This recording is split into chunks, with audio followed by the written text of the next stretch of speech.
সাইফুল কিচেনে আপনাকে স্বাগতম। তো আজকে আমরা গরুর পায়া রান্না করতেছি, এটাকে আবার নেহারিয়া বলে।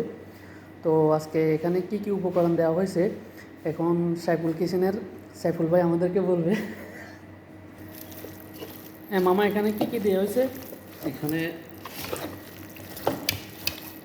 দিলাম তোর পেঁয়াজ, আদা রসুন, দুইটা টমেটো, তেজপাতা, দারচিনি, এলাচি, লং, গোলমরিচ, হলুদ পাউডার, মরিচ পাউডার, জিরার পাউডার, ধনিয়ার পাউডার, গরম মশলা পাউডার, আদা রসুন।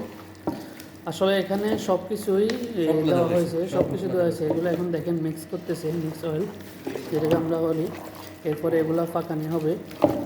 তো আপনারা দেখেন, আমি পুরো ভিডিওটা আপনাদের কাছে শেয়ার করব কীভাবে আমরা পাকাই। সবাই দাওয়াত রইল, আমাদের গ্রুপে যারা আছেন সবাই দাওয়াত রইল। আশা করি আজকে সবাই চলে আসবেন আমাদের এখানে।